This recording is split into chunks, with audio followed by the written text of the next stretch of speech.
Hola, soy Daniel Fernández Ávila, médico internista, reumatólogo y epidemiólogo clínico. Trabajo como jefe de la unidad de reumatología en el Hospital Universitario San Ignacio y como profesor de la Facultad de Medicina en la Pontificia Universidad Javeriana en Bogotá, en Colombia. Es un gusto para mí estar acá en nuestra aplicación ReuMap y en la sección ReuMap Educación para hablar sobre un tema muy interesante como lo es el tratamiento de la artritis reumatoide. Vamos a hacer inicialmente un enfoque general sobre las opciones terapéuticas disponibles, sobre cómo se debe enfocar el paciente para tratarlo y vamos a revisar nuestra guía de la Asociación Colombiana de Reumatología recientemente publicada y en la cual hemos actualizado las recomendaciones terapéuticas para pacientes con artritis reumatoide. La tecnología nos ha permitido conocer muy bien la fisiopatología de la artritis reumatoide y a partir de ese conocimiento de la fisiopatología, estos hallazgos y estos nuevos hitos tecnológicos como la biología molecular nos han permitido desarrollar medicamentos que con una alta efectividad han logrado cambiar casi que 180 grados la historia de nuestros pacientes. En el siglo pasado, hacia la mitad del siglo pasado, hacia 1940, 1950, aparecen los glucocorticoides con un hito inicial en esa época, pero pues se empiezan a conocer luego sus efectos adversos, lo cual, pues aunque los seguimos usando, pues hace que no sean ese medicamento para uso continuo en los pacientes con artritis reumatoide. Luego van apareciendo los DIMAR sintéticos con sulfasalacina, también hacia mediados de los años 50, metrotexato, los antimaláricos, leflunomida, y con estos medicamentos durante el siglo pasado tuvimos nuestro arsenal terapéutico, por ahí también estaba la D-penicilamina, la crisolterapia con el uso de sales de oro, pero ya hacia los 90 tenemos la aparición de las terapias biológicas, con lo cual se abre un nuevo horizonte en el tratamiento de la enfermedad. Y posteriormente el último desarrollo, el desarrollo de los medicamentos inhibidores de Janus quinasa. Entonces tenemos ahora un portafolio muy amplio de opciones terapéuticas que nos permiten mejorar el abordaje en el tratamiento de nuestros pacientes. Les quiero mostrar esta imagen que si bien nuestro tema en este módulo de ReuMap Educación es tratamiento de la artritis reumatoide, quiero que veamos cómo en reumatología, y esta gráfica me encanta porque resume los tratamientos que tenemos disponibles en reumato, de los cuales casi la mitad o un poquito más de ellos son para artritis reumatoide. Entonces vamos a empezar a ver la imagen. Vean ustedes cómo acá en la gráfica tenemos diferentes células con diferentes vías de señalización de inflamación y de autoinmunidad. Y veamos cómo acá en la parte superior tenemos una célula que en su parte externa tiene un receptor de citoquina y hay una citoquina que llega a ese punto a estimular ese receptor. Allí estamos viendo en la gráfica la vía Janus quinasa, vía que está conformada por JAK1, JAK2, JAK3 y TIC. Y de esa forma tenemos una señalización intracelular, porque la citoquina se une a su receptor en la célula diana e internamente, ya sea en este caso con JAK, que como lo sabemos internamente, el receptor funciona como un dímero con JAK1, JAK2, JAK3 y TIC2, que se van formando dímeros para de esa forma llevar la información por vía STAT al núcleo y que el núcleo se entere de que esa citoquina lo está activando a la célula y va a generar seguramente la producción de nuevas citoquinas proinflamatorias. Entonces, como vemos acá, esa vía de JAK se puede bloquear con los inhibidores de Janus quinasa. ¿Cuáles en este momento? Pues tenemos disponibles tofacitinib, baricitinib, upadacitinib. Aquí también encontramos a filgotinib como una opción terapéutica para bloquear Janus quinasa. Otra vía también y otra molécula pequeña que actúa dentro de las células es apremilast, un inhibidor de fosfodiesterasa 4. Entonces, hablando de los tratamientos más modernos, que son los biológicos y los inhibidores Janus quinasa, que los vemos en esta gráfica, vemos cómo entonces podemos inhibir la señalización intracelular y de esa forma inmunomodular al paciente dentro de la célula. Pero también lo podemos hacer como hacen los biológicos, a nivel extracelular, ya sea bloqueando receptores de citoquina o bloqueando directamente las citoquinas con el uso de medicamentos que van a atacar directamente a la citoquina. Entonces, vamos a irnos ahora al mundo extracelular. Veamos cómo acá, en la parte superior de la pantalla, tenemos la inhibición de la interleuquina 1 con anakinra, canakinumab o rilonacept, medicamentos que bloquean esta interleuquina y que se emplean en enfermedades autoinflamatorias, no los usamos en artritis reumatoide. Aquí está el macrófago, que es una fuente principal de factor de necrosis tumoral, IL-1 y IL-6. Y para el caso de la IL-6 la bloqueamos con un anticuerpo contra el receptor de la IL-6, como el que vemos acá, que es tocilizumab, empleado en artritis reumatoide. Por acá están los inhibidores del factor de necrosis tumoral. ¿Cuáles? 4 anticuerpos monoclonales, una proteína de fusión. Anticuerpos monoclonales, adalimumab, certolizumab, infliximab, golimumab. Proteínas de fusión, etanercept. Estos 5 medicamentos bloquean al factor de necrosis tumoral, citoquina clave en la artritis reumatoide, pero que también la bloqueamos para otras enfermedades como las espondiloartritis. Por acá tenemos la inhibición de la coestimulación. Blanco terapéutico también empleado en artritis reumatoide. ¿Con cuál medicamento? Con abatacept. Recuerden que para que se active un linfocito T se debe hacer una presentación antigénica desde, en este caso, como vemos en la imagen, la célula presentadora de antígeno que se une a el linfocito T. Tiene que darse en 2 señales. La primera señal, que es la unión del receptor del linfocito T con el HLA que está presente en la célula presentadora de antígeno. Usualmente, si es un linfocito T CD4, se activa con HLA clase 2 y si es un CD8 por clase 1. Si bien puede haber presentación cruzada también, pero en general, para recordarlo, que es la forma en que se hace esa presentación antigénica. Entonces, debe darse la primera señal, la unión del linfocito T con su receptor de linfocito T con la célula presentadora en el HLA.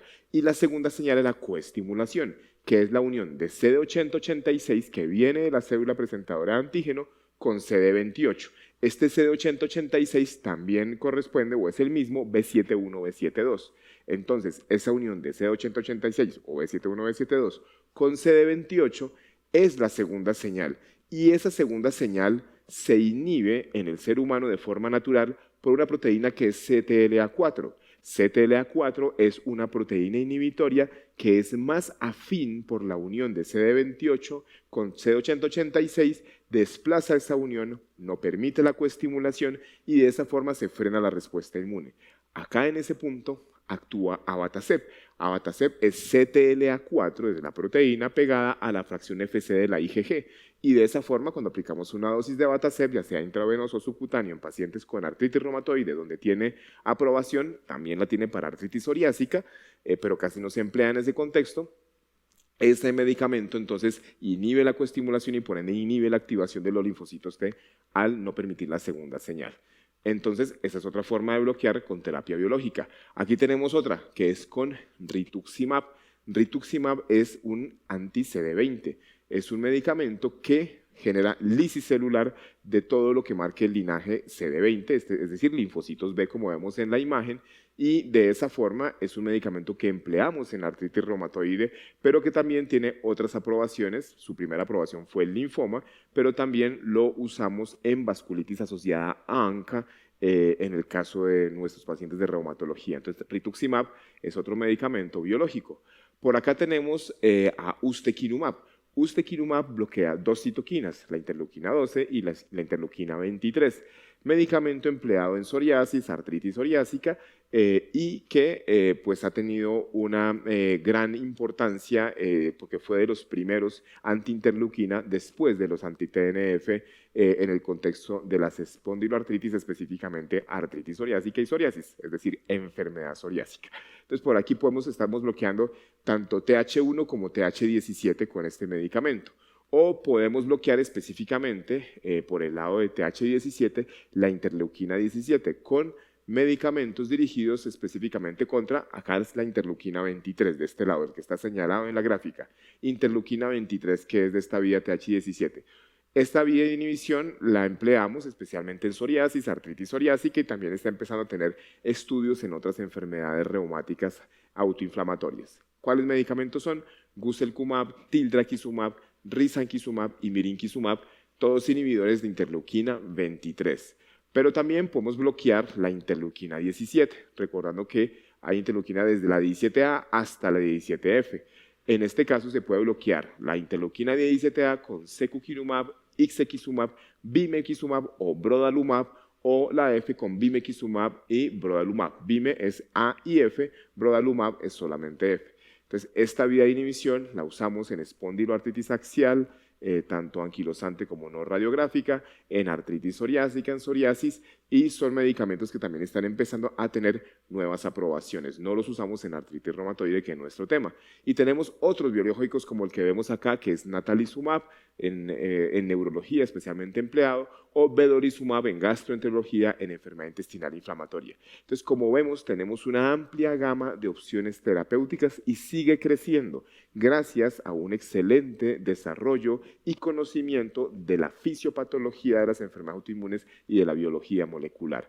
Entonces, este es nuestro árbol grande de medicamentos biológicos e inhibidores de Janus quinasa que tenemos disponibles, varios de ellos para uso en artritis reumatoide y para otras enfermedades.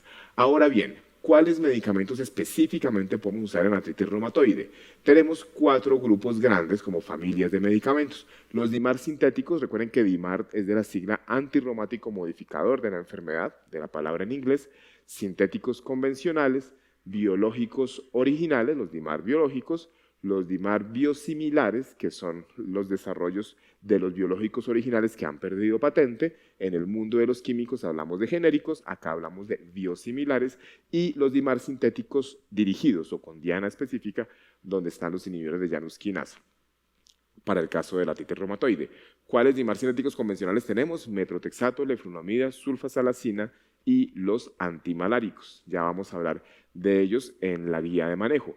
Biológicos para artritis reumatoide, tenemos los 5 anti-TNF, los 4 anticuerpos monoclonales, ADA, Certo, Goli e Infliximab, y tenemos una proteína de fusión, etanercept. Tenemos otra proteína de fusión, abatacept, el inhibidor de coestimulación que les mostraba en la diapositiva anterior. Tenemos a rituximab, anti-CD20, y tenemos a tocilizumab, anticuerpo contra el receptor de la interleuquina 6. Por acá tenemos los biológicos biosimilares, donde están etanercept, infliximab, adalimumab y rituximab, medicamentos que a la fecha son los que tienen biosimilares aprobados. Y por acá tenemos los DIMAR sintéticos dirigidos, donde están tofa, vari y upadacitinib, que son los medicamentos más modernos para el tratamiento de la artritis reumatoide y se están extrapolando a otras enfermedades con nuevos experimentos que se han desarrollado. Los medicamentos DIMAR sintéticos convencionales son orales, todos. Metrotexato puede ser subcutáneo. Vamos a ver en qué momento se usa subcutáneo en la guía de manejo. Los biológicos todos por definición son parenterales, intravenosos o subcutáneos. Para el caso de los anti-TNF, adalimumab, certolizumab, etanercept son subcutáneos. Golimumab se puede aplicar subcutáneo o intravenoso. Infliximab está intravenoso, pero el infliximab biosimilar, hay un medicamento de ellos, un biosimilar que se desarrolló como un biomejorado o un bioveder que es subcutáneo, pero el original solamente es intravenoso. Abatacept tiene presentación intravenosa y subcutánea, rituximab solamente intravenosa y tocilizumab intravenoso y subcutáneo. Los biosimilares y los DIMAR sintéticos con diana dirigida o específicos, todos son orales, son medicamentos químicos, al igual que los sintéticos convencionales. Entonces, ya para hablar del tratamiento de la artritis reumatoide, teniendo claro como ese panorama del arsenal terapéutico que tenemos disponible, vemos cómo en esta imagen partimos de unos signos y síntomas que en general giran en torno al dolor articular inflamatorio, que es con lo cual hacemos el diagnóstico del paciente. Nos apoyamos en unos laboratorios, en reactantes de fase aguda, en anticuerpos como el factor reumatoide, como el anticuerpo anticitrulina, y con ello hacemos un diagnóstico del paciente. Podemos usar ultrasonografía en algunos casos específicos y bajo manos y médicos que estén entrenados para hacerlo, e inclusive en algunos casos empleamos radiografía o incluso resonancia en algunos casos ya más complejos, pero lo ideal es el diagnóstico desde la clínica apoyado en algunos laboratorios. Con eso se hace el diagnóstico de artritis reumatoide y lo que queremos es ganarnos lo que llamamos ventana de oportunidad. La ventana de oportunidad es que instauremos el tratamiento con metrotexato, que es el medicamento de elección, como lo vemos acá en la imagen, idealmente en los primeros 4 meses de síntomas. Hay autores que hablan de 6 meses o inclusive hasta 1 año máximo desde inicio de síntomas al momento ideal de inicio de tratamiento con metrotexato. Pero el mensaje es, entre más temprano empecemos el metrotexato, mejor para el paciente. Siempre el medicamento metrotexato, pues vamos a usarlo con prednisolona, lo veremos ahora en la guía de manejo, con el objetivo de lograr un rápido alivio de síntomas y mejoría del paciente, porque el metrotexato, como todos los DIMAR sintéticos convencionales, tarda más o menos 3 meses en tener su efecto. Y aquí evaluamos al paciente a ver si ya está en remisión o baja actividad de la enfermedad y hacemos un seguimiento. Si el paciente está en remisión o baja actividad, que es el objetivo de las guías de manejo como la guía EULAR y la guía de Azorreuma, pues continuamos. Si no, tenemos que evaluar los factores de mal pronóstico del paciente, si tiene alta actividad de la enfermedad, si tiene más de 3 veces los anticuerpos, que es lo que se considera como positivo alto, 3 o más veces el punto de corte del factor reumatoide o el anticuerpo anticitrulina, o si tenemos daño erosivo temprano. Si es así, con factores de mal pronóstico, en este artículo se propone pasar el paciente a un DIMAR biológico o a un DIMAR sintético dirigido, es decir, un inhibidor de Janus quinasa. Si no es así, podría hacerse una combinación de metrotexato con otro DIMAR sintético convencional como leflunomida o sulfasalacina. Esa es la propuesta de este artículo. Ya vamos a ver cómo en la guía de manejo de Azorreuma se establece un orden. ¿Qué es importante? Y esta imagen se las quiero mostrar para que veamos la temporalidad. Tenemos metas claras de manejo en los pacientes. Una vez se hace el diagnóstico, al tercer mes tiene que haber bajado por lo menos a la mitad la actividad de la enfermedad, medida en este caso, como vemos en el ejemplo, con un SEDAI, pero puede ser con un DAS28, con un SDAI o con un RAPID-3. Cualquiera de las escalas de clinimetría, lo ideal es usar DAS28 si tenemos el reactante de fase aguda presente, porque además lo pide la cuenta de alto costo para medir actividad, y si no, podemos hacer un SEDAI, en caso que no tengamos reactante de fase aguda, sería la opción. Y siempre evaluar también la funcionalidad con un MHAC, que mide funcionalidad, no actividad de la enfermedad. Entonces, midiendo actividad de la enfermedad en el ejemplo de la pantalla con un SEDAI, la idea es que al tercer mes baje la actividad de la enfermedad a la mitad y al sexto mes, como vemos acá, el paciente esté ya en remisión o en baja actividad, que es la meta de tratamiento. Al sexto mes, llegar a ese punto. Entonces, con esto les voy a presentar las recomendaciones que tenemos propuestas desde la Asociación Colombiana de Reumatología. Este fue un trabajo que se lideró desde nuestra asociación y con el cual, empleando metodología Great Development, diseñamos una guía de práctica clínica con toda la rigurosidad metodológica del caso que nos permitió establecer una serie de recomendaciones para el tratamiento de los pacientes con artritis reumatoide, documento que está publicado en la Revista Colombiana de Reumatología. Entonces, esta guía tiene unos principios generales y unas recomendaciones. ¿Cuáles son los principios generales? El primero es que estas guías son orientadoras, pero no son una camisa de fuerza como tal. Los médicos deben tomar decisiones individualizadas a partir de su conocimiento y concepto y teniendo en cuenta los valores y preferencias del paciente. La segunda principio general es que esta guía expone orientaciones de manejo basadas en las circunstancias clínicas más frecuentes. Los casos raros, como los que vemos en la imagen, los casos excepcionales, pues deberán revisarse de una manera individualizada. Todos los pacientes con artritis deben ser evaluados por el reumatólogo para lograr una mejor probabilidad de tener modificaciones en el curso de la enfermedad. Entonces, el reumatólogo es el médico central del tratamiento de estos pacientes. El abordaje idealmente debe ser hecho por un equipo multidisciplinario que sea liderado por un reumatólogo con el fin de mejorar la calidad de vida y funcionalidad del paciente. Siempre, como principio general de esta guía, debe buscarse la identificación temprana de la enfermedad, porque esto es fundamental para mejorar el pronóstico de la artritis. En todo caso, se promueve la evaluación especializada y la prescripción oportuna del tratamiento. El tratamiento de los pacientes debe orientarse a una atención centrada en las necesidades y expectativas de pacientes y sus familias. Y en esta guía de práctica clínica tuvimos la participación de 2 pacientes que fueron parte del grupo que desarrolló el documento y escuchamos su sentir para que fuera parte, como lo sugieren hoy en día las recomendaciones para diseño de guías de práctica clínica, escuchar la voz del paciente. Las decisiones se deben basar en la actividad de la enfermedad y otros factores del paciente, como comorbilidades, progresión del daño estructural e idealmente las decisiones de manejo, las decisiones de tratamiento deben ser compartidas entre médico y paciente, aspecto que resalta nuestra guía y otras guías en esta y otras enfermedades reumáticas. En esta guía no hicimos análisis económicos explícitos, iban más allá del alcance y los objetivos de la guía. Sin embargo, el manejo del paciente con artritis debe hacer que el médico considere los costos médicos y sociales que conllevan las decisiones terapéuticas que se puedan tomar en cada uno de los casos. Los cambios en el manejo de los pacientes en remisión clínica o baja actividad de la enfermedad deben ser realizados exclusivamente por el reumatólogo en una decisión compartida con el paciente. Y como 10º principio general de la guía es que una recomendación que favorece un medicamento sobre otro significa que el medicamento elegido sería la primera opción, pero eso no significa que el segundo o tercero que sean opciones estén contraindicados. Para eso, entonces, deben evaluarse las condiciones individuales del caso para tomar la decisión de una segunda o tercera línea de tratamiento. Y ahora sí vamos con las recomendaciones. ¿Qué recomendamos en esta guía de ASO-Reuma? La primera, que en los pacientes con AR0 positiva se recomienda usar los criterios de clasificación ACR regular del año 2010 para reemplazar la impresión diagnóstica del médico tratante.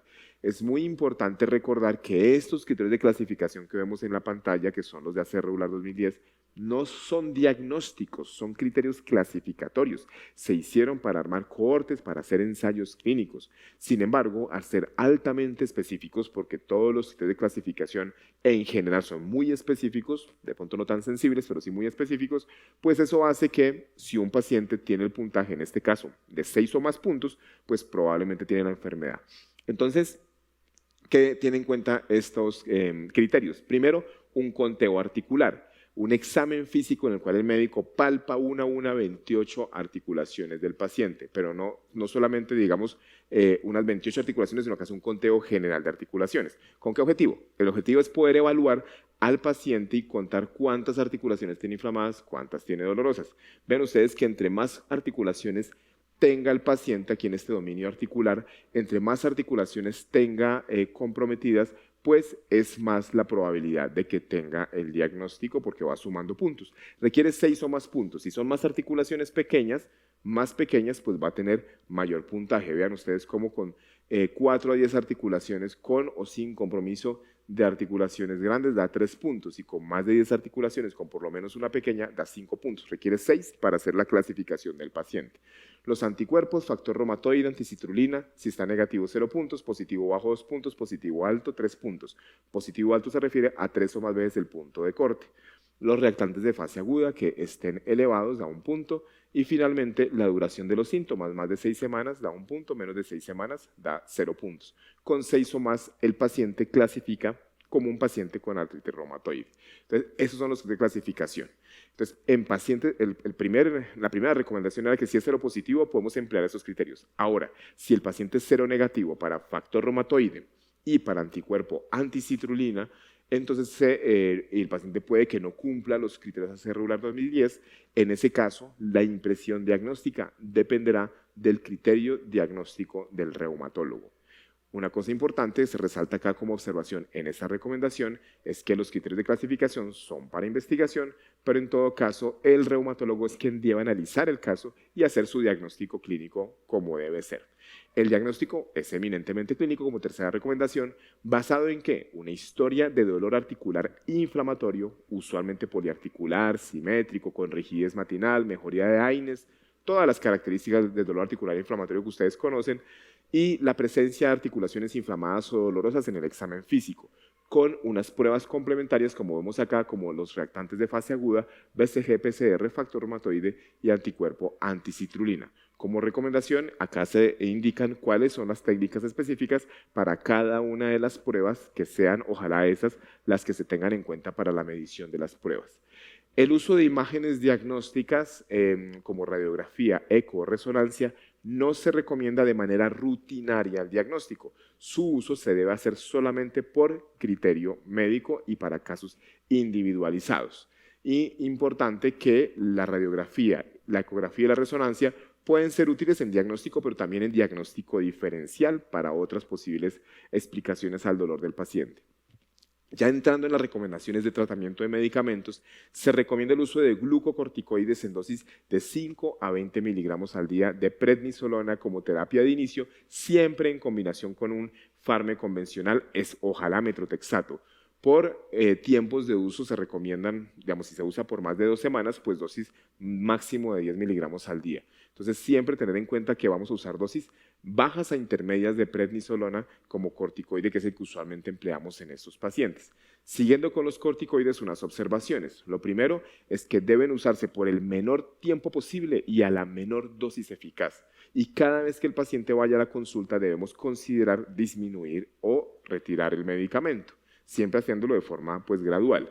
Y en pacientes en que tengamos que usar 3 o más meses el glucocorticoide a cualquier dosis, es muy importante recordar que hay que analizar siempre el riesgo de fractura, evaluarlo con densitometría y que el paciente tenga sí o sí calcio más vitamina D. O sea, la fórmula de prednisolona siempre tiene que ir también al lado con una fórmula de calcio con vitamina D, idealmente de las formas que hay de calcio, carbonato y citrato, preferir citrato, que es la forma menos gastrolesiva y que da menos estreñimiento en estos pacientes.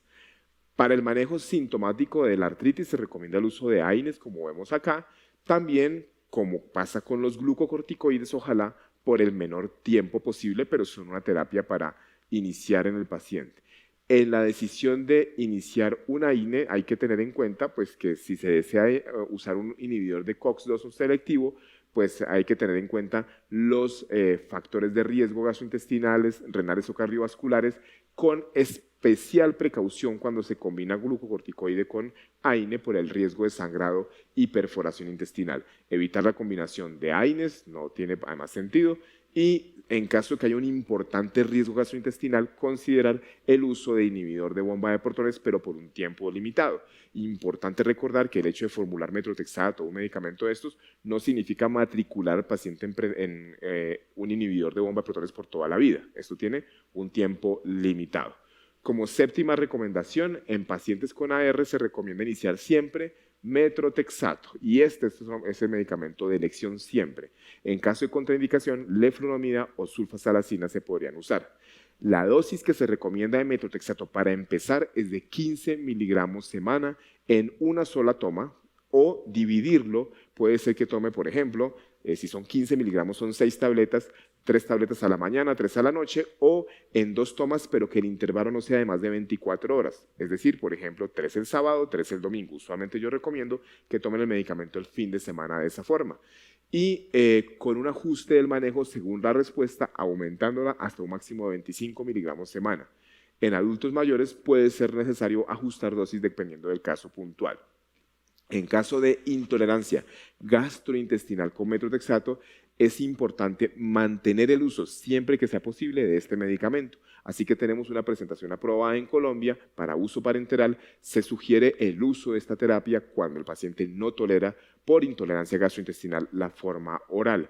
Recuerden que hay una forma aprobada para Colombia y quiero resaltar esto porque antes se usaban las ampollas de 50 miligramos, se medía acá como a ojímetro, saquemos cuánto nos da aquí los miligramos. Ya tenemos jeringas prellenadas, precargadas con la dosis específica, pues idealmente formular esa presentación para el paciente que lo requiera bajo esta condición específica.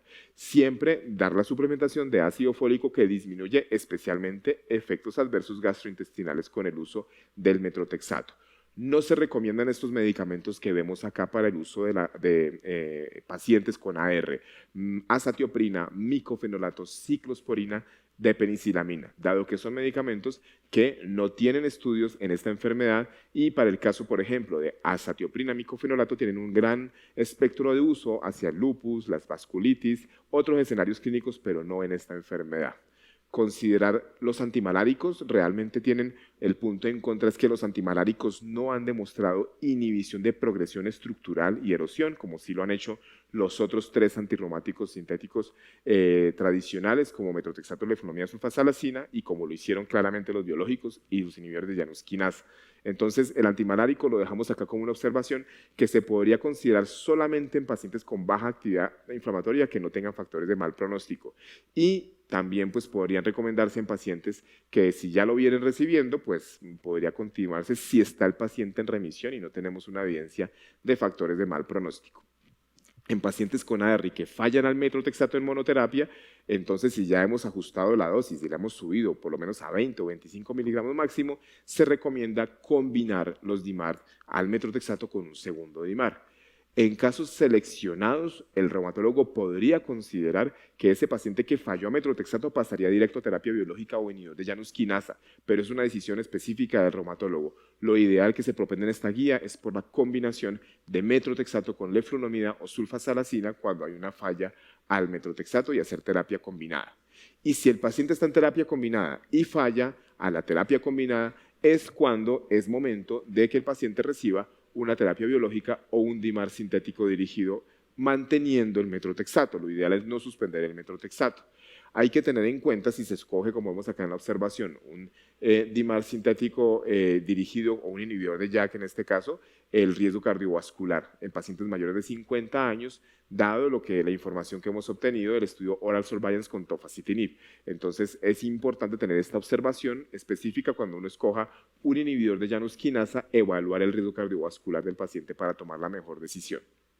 La siguiente recomendación, en pacientes con AR, falla la terapia combinada con fármaco convencional, pues no es posible decir cuál biológico o cuál inhibidor de JAK va a usar. Realmente todos son buenos biológicos. Hay que tener ya en este momento aspectos como, tener en cuenta aspectos como la posibilidad de herencia, dónde vive el paciente, qué tan lejos le queda el sitio de aplicación, si es un biológico o si quiere usar un Janus quinasa, que es una tableta y el paciente tiene un poco más de libertad, y la experiencia claramente que tenga el médico, así que no se recomienda un biológico sobre un fármaco sintético o un biológico sobre otro biológico, no, realmente no, porque todos tienen una evidencia muy similar. En los pacientes con AR, con indicación de manejo con un agente biológico o un fármaco sintético dirigido y que tienen contraindicación o intolerancia a metotrexato, se sugiere mantener la combinación del biológico o el inhibidor JAK con leflunomida como medicamento alternativo para combinar.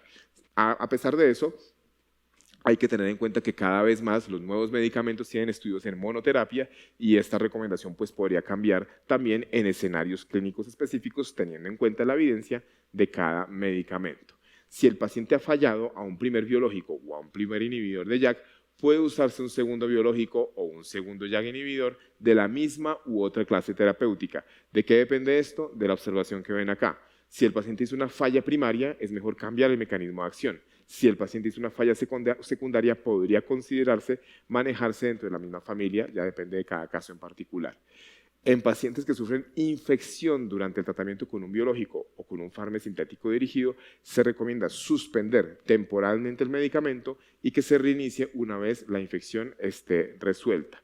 Y muy importante tener en cuenta que si el paciente y el reumatólogo consideran que el causante de la infección fue el medicamento, pues podría considerarse entonces el uso de un tratamiento diferente que ojalá tenga un mejor perfil de seguridad desde el punto de vista infeccioso.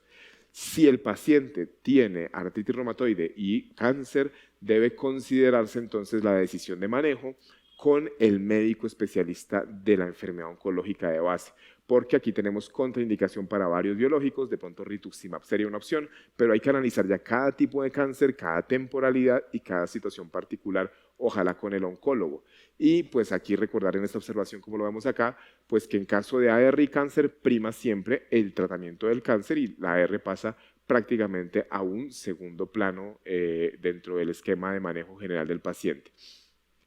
En cuanto a manejo no farmacológico, no se recomiendan terapias complementarias como tai chi, moxibustión, fitoterapia, que desplacen el uso del tratamiento alopático. Entonces, realmente propender porque el paciente le dé su prioridad a su tratamiento con su reumatólogo y no haga terapias que no tienen sustento. Y clave que el paciente tenga una valoración en conjunto con medicina física y rehabilitación, con el especialista en fisiatría, para que este médico se encargue de dirigir al equipo de terapia y rehabilitación, terapia ocupacional, terapia física, y hagan un proceso juicioso de rehabilitación en nuestro paciente, y también tener en cuenta la salud mental y apoyarnos siempre en psiquiatría cuando sea el caso para los pacientes, que esto les va a ayudar también. En cuanto al seguimiento, pues se recomienda usar índices clinimétricos, además por cuenta de alto costo para el caso de Colombia, nos exigen el uso por lo menos de un DAS28 y un MHAC. El seguimiento pues debe hacerse de acuerdo a cada uno de los casos y a la temporalidad, usualmente cada 3 meses. El seguimiento debe hacerse con medidas de clinimetría como las que vemos acá, DAS28, SEDAI, SDAIO, Rapid 3, entre otras, y para la funcionalidad el MHAC es la forma de evaluarlo. En el contexto de telemedicina, pues evaluar las herramientas que se tengan disponibles para ello. Finalmente, pues no se recomienda hacer radiografías de manos o pies o ecografía para seguir los pacientes. El seguimiento es netamente clínico y solamente pediremos imágenes bajo situaciones particulares definidas por el reumatólogo. Se recomienda hacer periódicamente estos exámenes que vemos acá: hemograma, transaminasas, creatinina y reactantes de fase aguda. Otros paraclínicos podrían ser, pero para cada caso individual. Y muy importante tener en cuenta las comorbilidades y el riesgo cardiovascular dentro del enfoque general de nuestro paciente con artritis reumatoide. Finalizo con el algoritmo de nuestro guía de manejo de Asorreuma.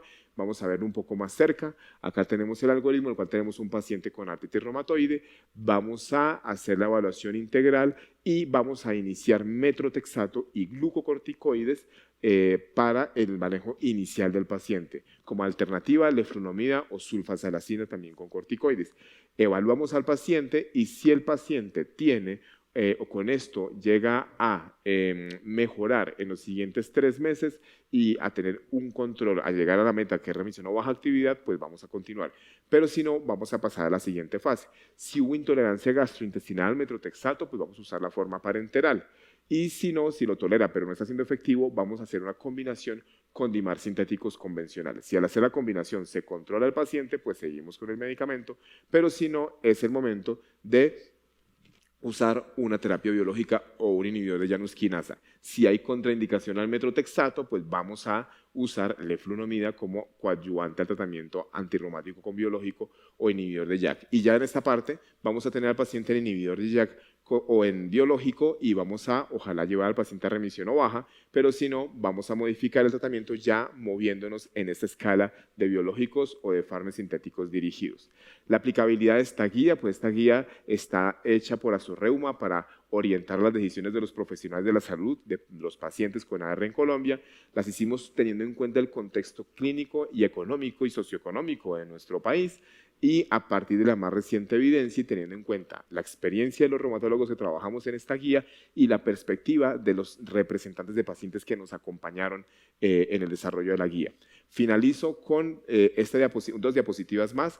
Esto ya no es de la guía de Asorreuma, esta es de la guía del Colegio Americano de Reumatología. Solo para recordar, los exámenes que hacemos de seguimiento son los mismos recomendados por la guía de Asorreuma: transaminasas, creatinina, un hemograma y los reactantes para hacer la clinimetría. Aquí tenemos los antirreumáticos químicos, leflunomida, metrotexato, sulfasalacina, y miren cómo en caso que se use un antimalárico no se requiere un seguimiento con estos exámenes, y ya con el paciente en remisión o en seguimiento lo hacemos cada 12 semanas más o menos. Esta gráfica, un punto aparte, que es el manejo del paciente que planea un embarazo, para ver qué medicamentos podemos usar. Si el paciente está en un estadio temprano de la enfermedad, pues idealmente, si está activo, pues esperar que se controle para llevar al paciente a una remisión, y luego si ya en remisión, vamos a buscar que el paciente pues tenga un medicamento que lo controle, pero que sea permitido en embarazo. ¿Cuáles? De biológicos, certolizumab, el único biológico aprobado para uso en embarazo, y de medicamentos estarían los glucocorticoides, pero teniendo cuidado porque pueden causar retardo del crecimiento intrauterino. AINES se pueden usar primer y segundo trimestre, no en el tercer trimestre por el riesgo del cierre de ductus. Sulfasalacina se puede usar en todo el embarazo, antimaláricos también. Otras opciones que no son para artritis reumatoide serían azatiopril y ciclosporina en enfermedad reumática, pero no para R. Y como les decía, de biológicos, pues sería certolizumab. Esas serían las opciones para usar en personas embarazadas. o mujeres que buscan embarazo mejor. Y por último, el tema de las cirugías, que siempre nos preguntan algunos médicos que si operan al paciente le suspendo, no le suspendo, cuánto tiempo antes. Pues bueno, como vemos acá, si la cirugía es de emergencia, pues se opera al paciente y ya. Si no es de emergencia, pues vamos a ver qué corticoide recibe el paciente. Si lo recibe, recordar que debe continuarlo porque el paciente va a tener un estrés quirúrgico y hay que ajustar la dosis al estrés que va a tener, pero hay que mantener el corticoide. Y si está recibiendo DIMAR, si son DIMAR sintéticos convencionales, el paciente debe continuarlos, el metotrexato, la leflunomida no se suspenden, pero si es un biológico se debe suspender por lo menos una vida media antes, hay biológicos de cada 7, 14 o 28 días, y si es un inhibidor de JAK, alrededor de 4 días es el tiempo seguro previo a la cirugía para retirar el inhibidor de JAK. Entonces recordar estas recomendaciones para los pacientes que quieran ser llevados a un procedimiento quirúrgico. Finalizo entonces con esta frase y es que siempre busquemos un diagnóstico temprano y un tratamiento oportuno de nuestros pacientes con artritis reumatoide y esto para mostrarles que lastimosamente la gente busca en Google y cuando busca en Google encuentra un montón de cosas raras y que no deben encontrar y por eso, pensando en los pacientes con artritis reumatoide y con enfermedades crónicas, decidimos detener al doctor Google y de los mismos desarrolladores de esta aplicación de Reumap, desarrollamos una posible solución al problema del doctor Google, que es esta aplicación que es Consulta Pacientes. Se las dejo acá para que ustedes la puedan ver, tiene varios módulos, la puede descargar uno como profesional de la salud, como es mi caso que está mi nombre ahí, que me gusta enseñarle a mis pacientes con la aplicación, o un paciente o un cuidador. Aplicación gratuita, disponible en Google Play, en App Store, sin costo para el usuario, y allí pueden encontrar un módulo de artritis reumatoide, uno de psoriasis, uno de artrosis, espondiloartritis, lupus y diabetes, y esperamos desarrollar más contenidos para que los pacientes, sus cuidadores, aprendan de enfermedades reumáticas y de enfermedades crónicas en general. Entonces, esto es lo que les quería comentar acerca de la artritis reumatoide. Espero que haya sido de su agrado y que sigan viendo los siguientes videos de este módulo de artritis reumatoide en la sección de Reumado Educación. Los dejo con mis redes sociales y con una foto del Hospital Universitario San Ignacio en el campus de la Universidad Javeriana en Bogotá, Colombia, donde tengo el gusto de trabajar y poder dirigirme a todos ustedes. Cordial saludo.